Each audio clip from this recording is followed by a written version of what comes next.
Nako, ito na naman tayo eh. Ito po yung modus ng mga pulis na abusado at barumbado. Ang dami ko na pong naengkwentong ganito. Imbitahan ka sa presinto dahil meron nagreklamo sa iyo or ikaw ay pinaghinalaan sa isang krimen. Now, wag for a million times, wag kayong sumama.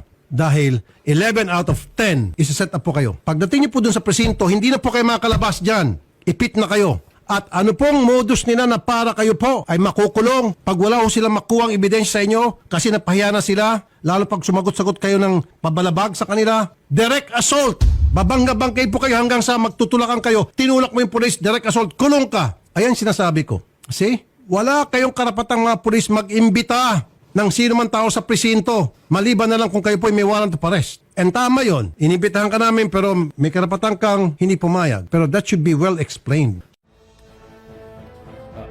Yung sinasabi ni Senator Rapidol doon sa kasi siyempre nakakita tayo ng mga dahil nakapublicly yung mga nila salita at saka transparent naman, totoo naman yan na kasi we are one of the viewers at saka idol natin yan siya si Rapidol Senator.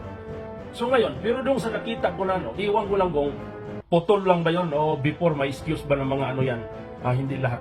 Pero doon sa buong kasi na sinasabi niya na hindi daw pwede mag-imbita ang mga pulis ng mga taong pinaghinalaan nila na kailangan nila ng parang imbestigahan doon sa presinto.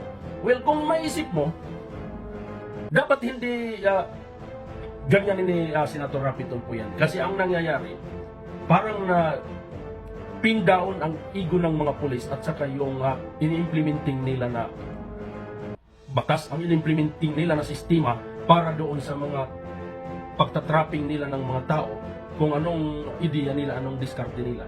Kung ganun man yung sasabihin niya, parang pinalakas niya yung mga abusado ng mga sibilyan.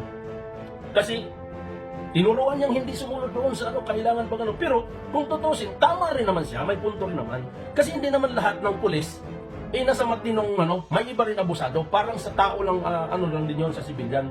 May mga sibilyan na mabuti, may mga sibilyan rin na kailangan persahin pagdating doon sa kastigo o kaya sistema, yung parang i-hard dahil hindi makukuha ng demokrasya.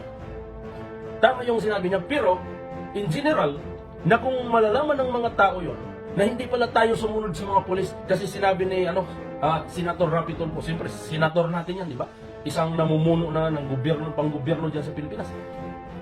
Pag ganyan ang marinig ng mga tao, parang na-trespassing ang control ng ng mga kapulisan natin na sila ang nagbigay dapat ng unang disiplina, sila ang nagbigay ng aksyon. Ang daming mga tao na ma-disappoint sa kanya, lalo na yung namumunuan sa PNP at saka mga sinaligan, kumbaga yung inutusan, kumbaga, at saka sila departamento, kumbaga, ng ganyang uri ng usapin pagdating sa pagdisiplina sa mga tao, di ba?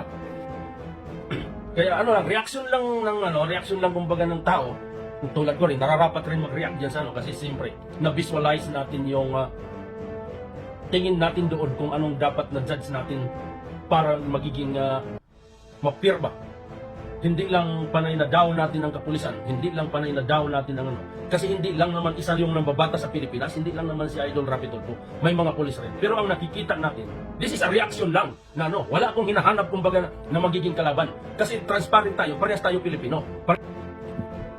Parehas tayo may tamang pananaw doon sa kabutihan ng bawat isa. Hindi lang yung isang side, porque idol natin si Rapidol po, tapos makonsider natin na palaging yun yung paano yung ibang mambabatas na nawala na rin kumbaga ng kabawasan rin sa kanila ng respeto, lalo na ng mga tao sa Pilipinas na hindi basta-basta magrespeto kung hindi ka kinakatakutan. Kasi kailangan mo talaga magpapakita dyan ng matigas na uri ng pagkatao, kaya kailangan mo magbigay ng dahas bago yung tao sumusunod doon sa dapat mong ipapasunod. Kasi lahat na kumukontra hanggat lumalaban Kaya kailangan talaga yung tinatawag na kamay na bakal dapat. Pero kung ganun, yung ibang nambabatas parang nawala na rin ng siyempre, maraming hindi lang siya. Kaya yun yung tingin natin doon. So nasa na lang yun, nasa observe ng bawat isa kung ano yung dapat. tama rin talaga yung sinabi niya na pagdating doon sa presinto, may mga abusadong mga pulis, ang daming nabibiktima. Kasi yung ibang mga pulis, kung tutusin, lalo na yung ginagawang stepping stone yung mga tao, yung mga biktima, ginagawang plantation para doon sa kanilang dinatawag na mga elevation ng kanilang ranggo, di ba? Kung makakahuli sila, tataas yung ranggo. Tapos mayroon silang may report, mayroong may papakita. Totoo rin yan.